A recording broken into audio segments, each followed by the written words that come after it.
As life expectancy rises and the population of individuals over age 65 increases, there will be an ever-increasing number of individuals needing treatment and support for serious neurological disorders, such as Alzheimer's disease and other types of dementia.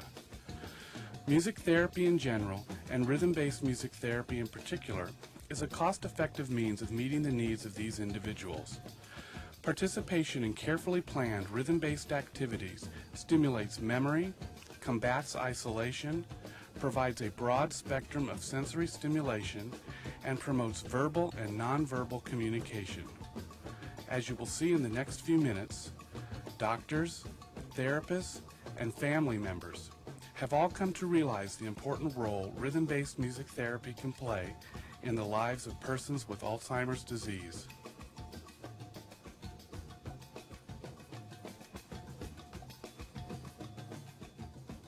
Dr. Oliver Sacks, noted neurologist and author, whose pioneering work was portrayed in the movie Awakenings, was recently interviewed at Beth Abraham Hospital in the Bronx, New York. He speaks here of the role rhythm plays in encouraging participation in purposeful activity. If one asks what are the essential qualities of the music, one of them has to be rhythmic force and impulse. Music without clear rhythmic organization doesn't work. I don't think rhythm is the only needed factor, but I think it is a vital one. And in particular, rhythm with its organization and time, I think is what these people need. Connie Tomeno is the Director of Music Therapy at Beth Abraham Hospital and is on the research staff at the Institute for Music and Neurologic Function.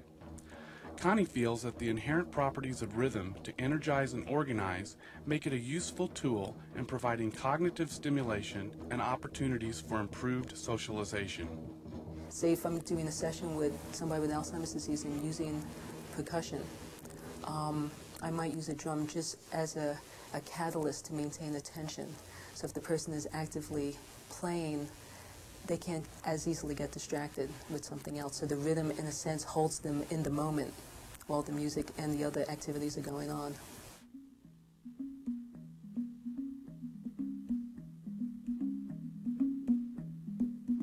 Rhythm-based music therapy offers family members opportunities to interact with their loved one in a positive, life-affirming way, and replaces communication patterns lost to the disease. Staff are given the opportunity to see residents fully participate without resistance in activities. What happens for the caregiver, the family member that comes to visit, when they're able to engage with that person in the music therapy session, they're able to have some kind of relationship that they couldn't do without the music. They see their relative acting in a way that they wouldn't normally see them. Most days they might see them just sitting at a table and just perseverating and not even making contact with anything in the environment. But yet in the music group, they would look, I won't say totally normal, but they look like they're really a part of what's going on.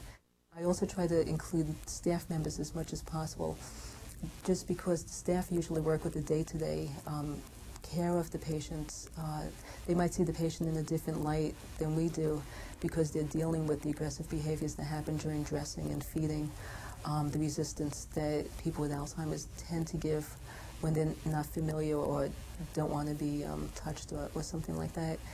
What happens in the music therapy sessions, though, is that they see a patient who now is able to function at a different level, who is participating, who's singing, who's paying attention, who's interacting, who's laughing. It's a different persona than what they usually see in the morning or during feeding times. Lois Johnson is a caregiver and Alzheimer's support group facilitator in McDonald, Kansas. As her husband Tommy progressed through the disease, she struggled with ways to communicate with him. Here Lois describes how she felt once she discovered that Tommy could be reached through music. But then within a few weeks I sat in on some of the sessions and found that music was able to reach him. They were able to get his attention, and he was sitting still for him, he was interacting, and it was quite a surprise to me. His eyes became more alert and had more awareness to him, and you could just see as the music started to play that he began to focus. And by this focus and by some alertness in his eyes and some expression on his face, I saw some of the Tom that I had had before.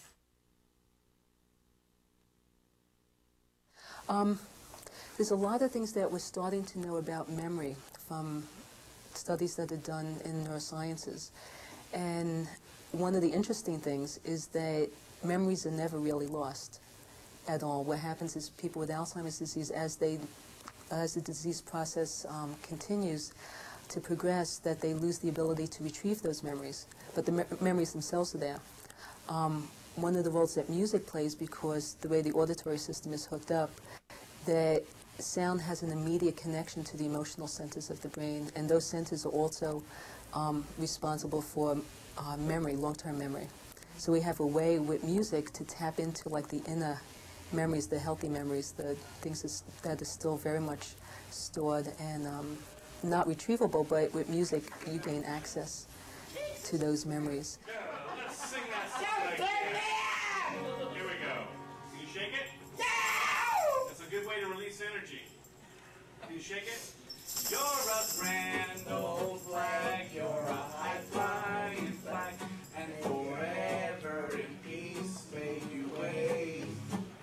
You're the emblem of the land I love, the home of the free and the brave.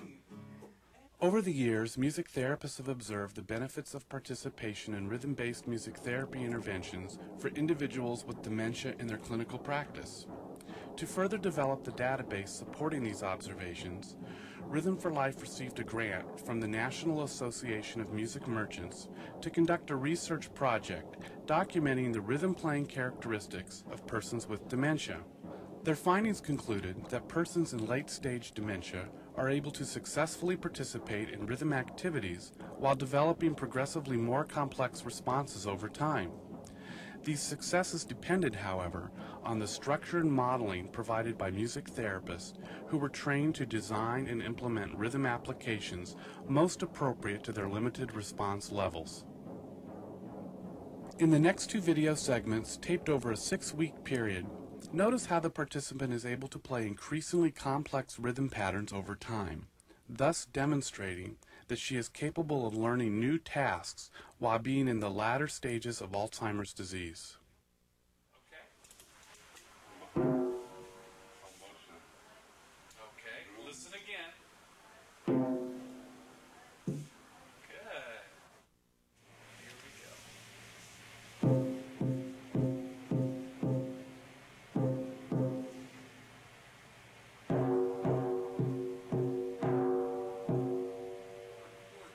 That was good. Listen again.